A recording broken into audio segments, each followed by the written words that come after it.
Hi everybody, it's Alice. So today I will talk about the few books I've read in May, so 8 of them in total so far, but I will only talk about the 4 first ones that I've read because 3 of them are in French and you can't find them in any other language than French, I think. So I will just make a special French video for that. And so let's get started. So the first one is The Handmaid's Tale. So I told you about this one in my book haul, and I really enjoyed it. So I thought it was very clever, yeah, very smart, and I really like the writing of Atwood, so it just felt like a good piece of science fiction, but at the same time something that could definitely happen in our society, or one of the ways our society could deviate, I guess. So, and already we can find, you know, some stuff of what's happening at the moment. Anyway, so the story, as I tried to explain in my book haul, is the story of Offred. So she is a woman and her mission is to breed in this world, so she has to breed. So basically you're in this world you're categorized by function, so you have men who can have wives, and you have wives, you have like Offred, women that are able to have kids, so they will have kids, and then women to serve, and anyway, so everybody has a very, you know, special function in the society. And so Offred can still have babies, so she will basically sleep with the man of the family once a month and try and get pregnant, and I think she has a year or a year and a half to get pregnant, otherwise they'll just get another handmaid. So yeah, lovely. But yeah, the way this story is written is you just go back in time, and then, you know, it's full of flashbacks, which is very smart, because you get to know Offred more and more through this flashbacks, and sometimes I feel that in books it annoys me a little bit because I want to know what's happening at the moment, but in this book I thought it was, yeah, very well done. So I know a lot of people didn't like this book, and I can understand why, but I just, yeah, definitely really enjoyed it. So if you want to have a good read of something that's not really like 1984, but, you know, same kind of book, I'd say. So yeah, you can have a read of these. The second book I'm going to tell you about is Sadness is White Birds. So I really enjoyed that book. I had a good reading month this month, so that was very enjoyable. Basically we follow Jonathan. He's living in Israel. He's from a Jewish family, and basically that's the story of his relationship with his 2 friends, 2 Arabs friends, so Nimreen and Laith, I think.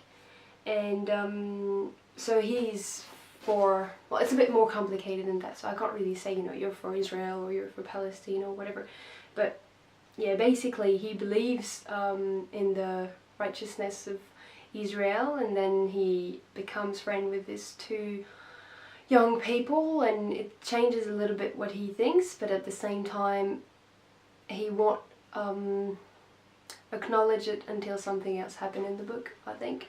So it's just, we don't, so same principle was in the Handmaid's Tale. Basically you follow the story of the now and then a lot of flashback memories too. So at the moment in this book, present moment, Jonathan is in prison, so during the whole book we don't know why he's in prison, and then we will learn that, you know, at the end of the book. And it's very well done. I thought it was a beautiful relationship with this between these 3 young people, and I don't know, something in the writing is very lyrical. It's very well written. There is, I don't know, it's very light, and I can see I don't know, like a beautiful light of summer when I read it, and I think it's, yeah, very enjoyable read, and also talks about something that's not very easy, and how to make friends with people when you don't have the same beliefs sometimes, or how can you still be friends if you think the other is wrong, and how to try and see somebody else's opinion, and yeah, understand that maybe there is not just one truth, and that people have the right to, yeah, basically you can still be friends and not, you know, think the same way exactly. But yeah, I thought it was a very, very interesting book. So great.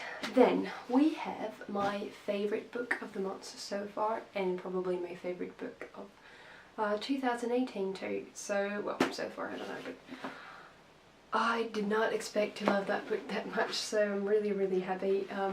I heard a lot of good things about it on BookTube, and I was very excited to pick it up, but yeah, very, very happy I did. So this is Everything Here is Beautiful by Mira.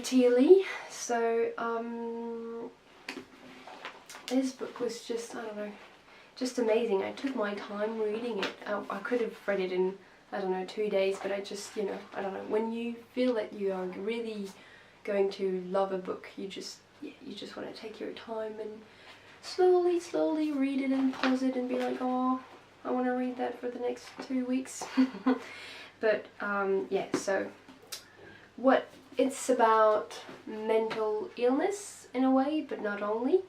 So we follow two sisters in this story. So we have Miranda, the older one, and Lucia, the younger one. So their mum just died and they're trying to basically live with that. But also, just before their mum dies, Lucia is diagnosed with a mental illness. So everything was fine until that point, but then the family discovers that she has this issue. And so I don't know a lot about mental illness, so maybe, you know, for other readers this book will seem different, but for me I thought it was a very well, the subject was very well treated. Basically it alternates between all these narrators. So you have Miranda as a first person narrator at the beginning, and then you have Yona, Lucia's husband, and then you have Lucia's point of view too. And even when you go back to this different chapters, even if you have Miranda again, she might be at the third person and not at the first person. And I think that's very, very interesting, because that way it creates the whole complexity of the book. Because I don't know, I think it's always so interesting when you can see something from one point of view and then from another point of view. So, you know, she might say something in the first person and then you will interpret it differently if it's in the third person, or when you hear it from another person in this book, from Lucia's point of view.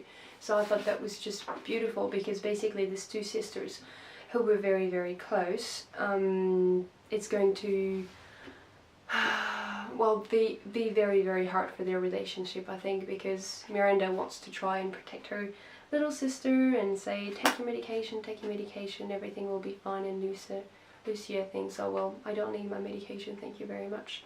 So, and there is a whole lot of other things happening here, but I just don't want to spoil it. It's very hard to talk about this book without really spoiling anything, and there is not just one plot, it's basically just their lives for this period of time, and how Lucia deals with motherhood in the meantime, and what it means to basically yeah, have a mental illness problem and try and have a normal life, and how people defines you, only define you by this thing, and then you just, you know, you're not you anymore. It's just even people that knew you before, it's just like this crazy person. So I thought it was, yeah, brilliant. So I can't say I'm very emotional at the moment, but I can't say really, yeah, I can't say how much I love this book. So yeah, just have a read if you're interested. I think it's definitely worth it. So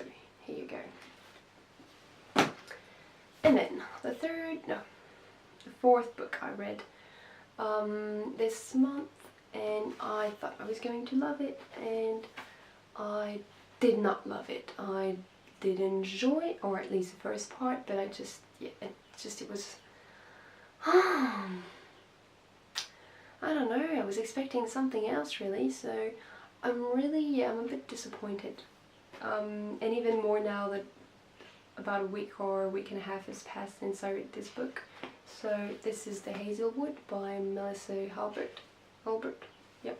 So we follow Alice, who's a teenager, and her grandmother is a very famous fairy tale writer, and everybody has, oh not everybody, but a lot of people have read her fairy tales, and Alice didn't manage to read the fairy tales, so she doesn't know what's happening in them. And she's never met that grandmother anyway, and she's living with her mother until her mother disappears and everything starts to become a bit weird in the real life, as if all these fairy tale story were coming back to life. So that's the easy way to tell the plot, I guess. So I was very looking forward to the fairy tale part because I love fairy tales, but I don't know why.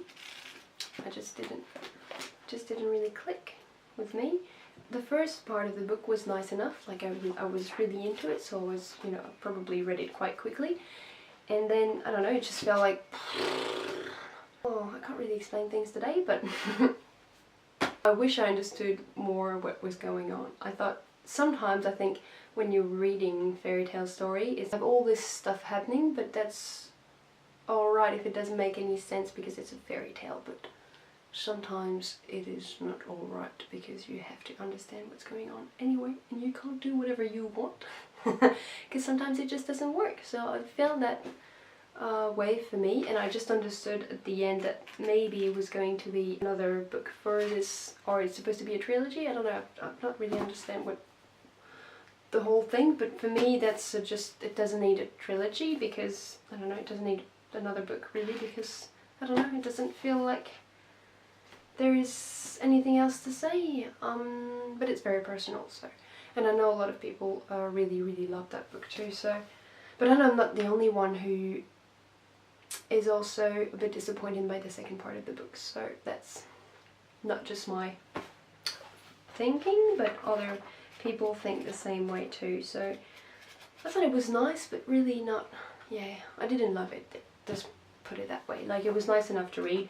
I may have a look at the second book because I thought, you know, when I finished it I thought, oh yeah, I'm a bit disappointed, but I'll definitely have a look at the second book, and now more time has gone by and I'm like, oh, I'm not sure actually. I am not sure. So yeah, I'm a bit disappointed by that one, but yeah, well, that's probably my least favourite so far, so I will tell you more about the other books in the second part of this wrap up, which I will do probably soonish. But yeah, I just wanted to do just separate it because I don't like when my videos are too long. I think it's hard for me to speak for a long period of time, and also it might not be as interesting for you guys too if I start rumbling on blah blah blah blah. Yeah, so I will let you know in another video, and I will also do another video special for French reading because I read some great things, so very excited about that. Anyway, see you soon.